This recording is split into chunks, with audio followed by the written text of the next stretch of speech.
Hello pals and welcome back to a new video. Long time no see. Unbeknownst to me, since I uploaded my last video, I have moved house. I've moved much further up north.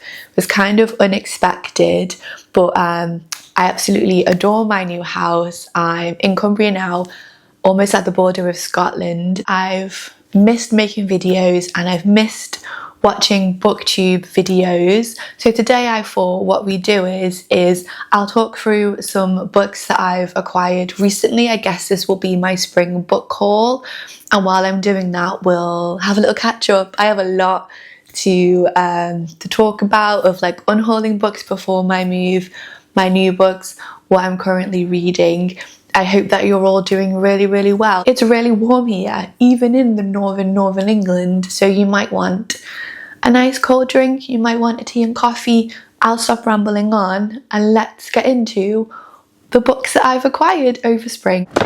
All of the books I have saved in this big Waterstones bag. They're not all from Waterstones, they're from a few different bookshops, places, and from my now new local Waterstones.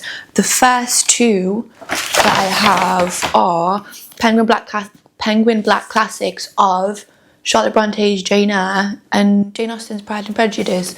Now you might be thinking, if you've seen any of my other videos, haven't you already read these?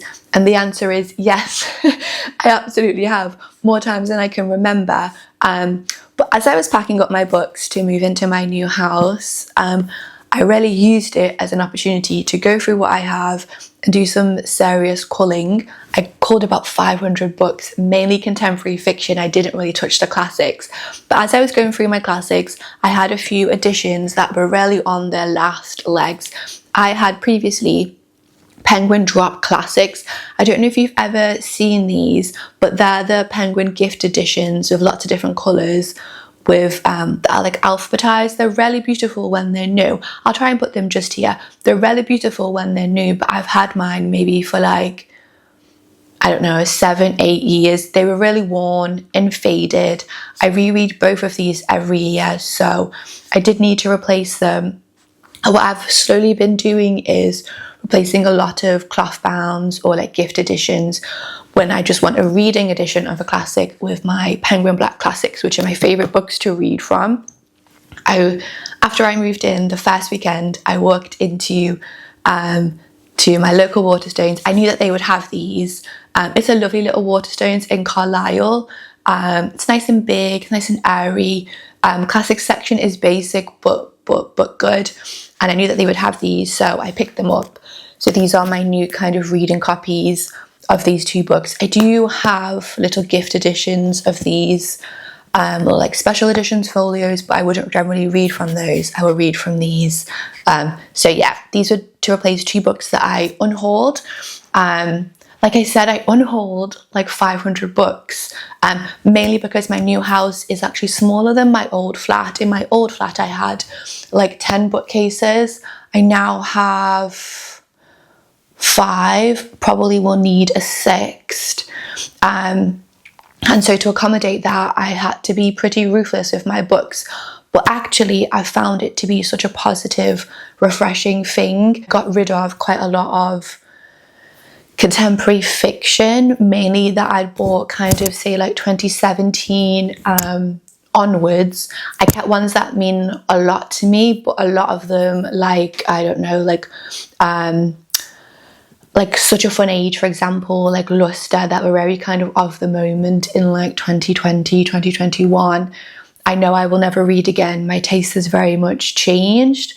So I've donated them. So going off to a better home for somebody to read them for the first time or to keep them. But I still moved like 1,000 books, which was a lot of work. Well, for the movers, not for me. But yeah, right, let's crack on. Over the past week, my family have been on holiday in the Lake District, and I have been popping kind of down to the lakes because I live so close now. One of my favourite bookshops in the country is Sam Reed's in Grasmere, which we popped into, and I got 2 books from. It's a lovely little bookshop right in the village. I know that some of you don't live in England, you live in like America, which is really cool. I love hearing from you. Grasmere is a little village in the Lake District, famous because William Wordsworth lived in the village with his sister Dorothy. From that bookshop, which is well worth a visit if you ever go to, I got this book, which is so beautiful. This is a literary biography, The Ballad of Dorothy Wordsworth by Frances Wilson. I've had my eye on this for a very long time, and Sam Reed's in Grasmere was the perfect place to get it from. My dad got me a few years ago a collected gift edition of Dorothy Wordsworth Grasmere journals, which I absolutely love. I've also listened to the audiobook of that. I think that she is such an interesting character. Dorothy Wordsworth was the sister of William Wordsworth, and really was his companion throughout his life. They lived in Dove Cottage in Grasmere, then moved to Allenbank in Grasmere, and then Rydal Mount, which I visited when we were on holiday, which is in Rydal in the Lake District, and is just the most beautiful house. If ever you're in the Lake District, it is this gorgeous English lodge, and the gardens are beautiful English country gardens. Absolutely stunning. The grounds are stunning. The house has so many artifacts, so many books, so many keepsakes from his life. Really incredible. Still owned by the Wordsworth family. I highly recommend that. But back to the book. This was, I think, reissued for the 250th anniversary of Dorothy Wordsworth.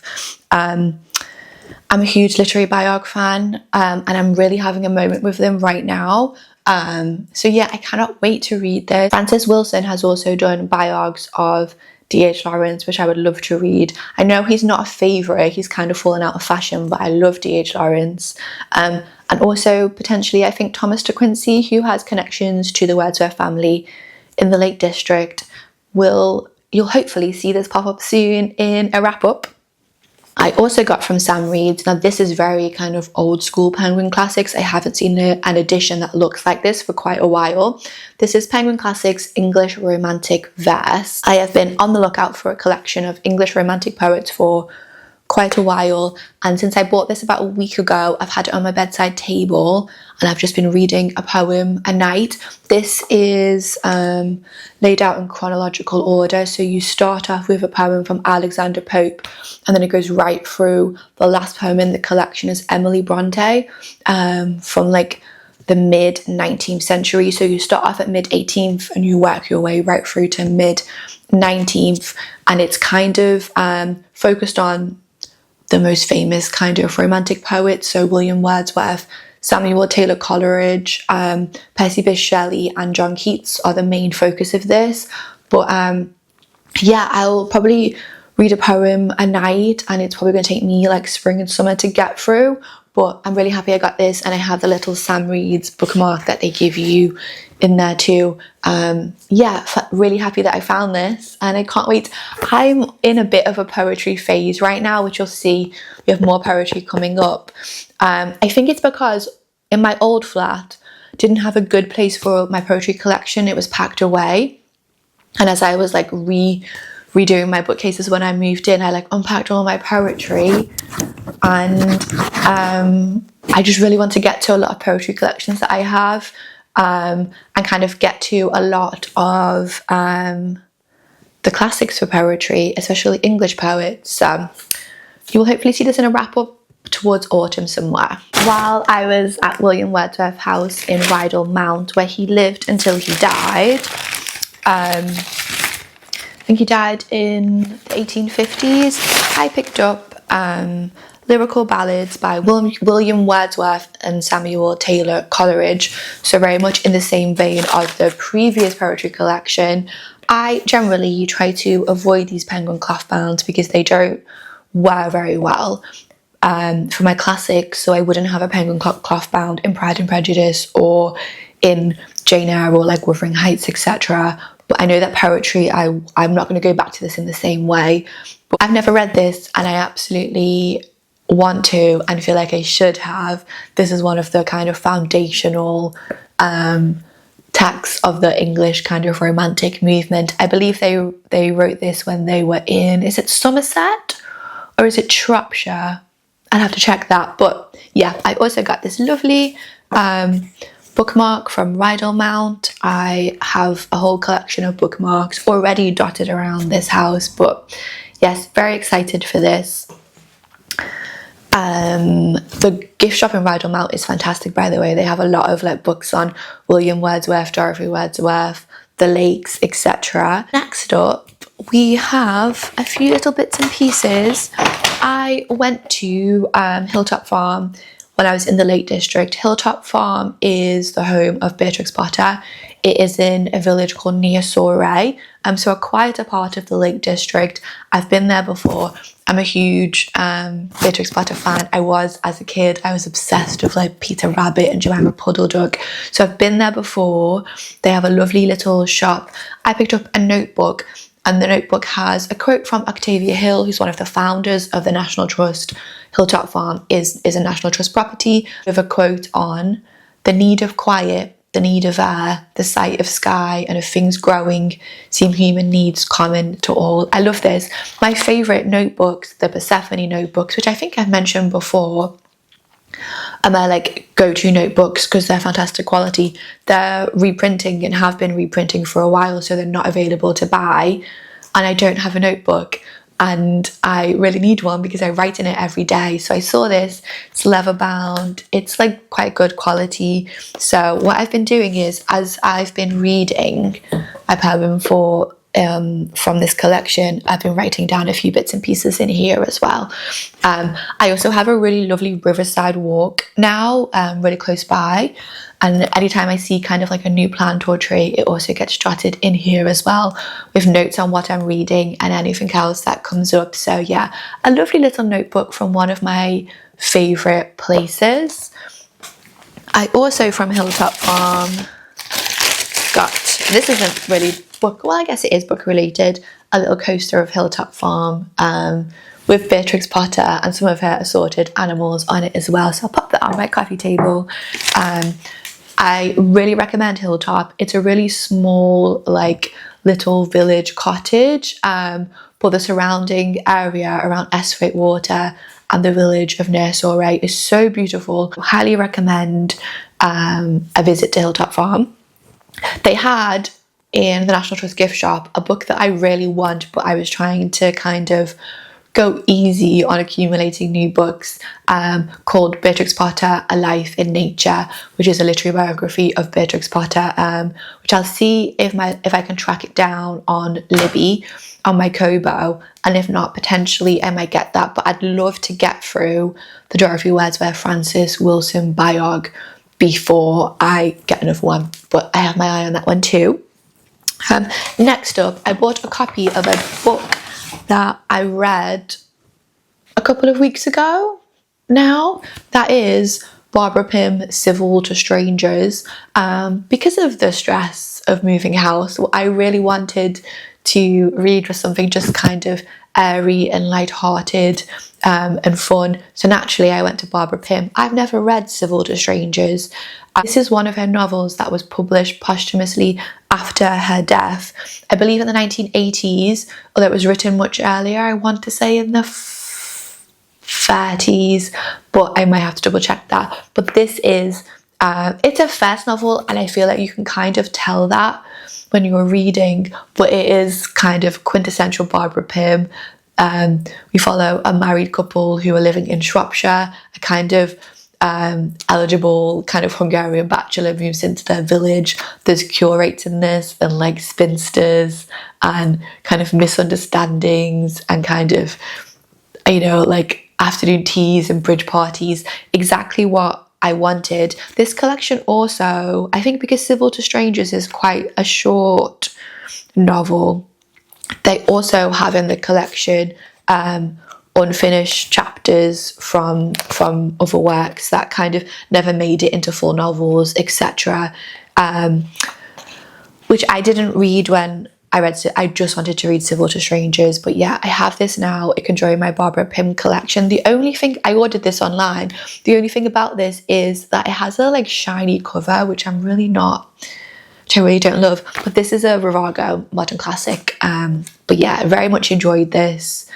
My reading, as you can imagine, when you're moving house, especially when you're not really expecting to be moving house, kind of tailed off while I was like doing house viewings and packing and cleaning. But once I got settled in, this was the first book that I went to, and it was such a joy. The last book of the book haul is the book that I'm currently reading, and it is Burmese Days by George Orwell.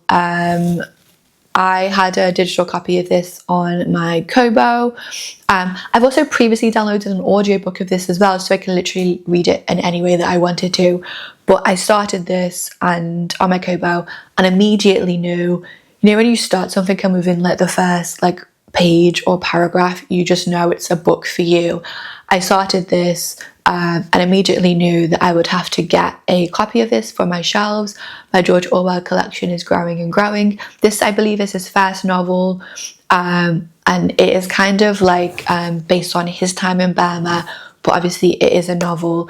I'm loving this so far. I won't go into any like plot spoilers. Potentially I'll do a whole video on this. He is very much doing this, is using the novel as like a vehicle for his views on empire. But it's fascinating to see the English in Burma in the 1930s, and the kind of politics of that, the politics of the English community. I think I'll probably finish this over the next few days. It's so lovely here. The weather is like absolutely beautiful. We're in like a heat wave, so I'll probably read this outside today.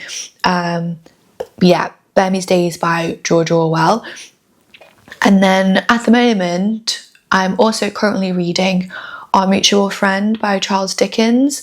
I'm listening to an audiobook of that, which I'll put the audiobook that I'm listening to here, which I'm really enjoying, because I've kind of had a lot of my energy taken up by like sorting the house, like a new house, a new area.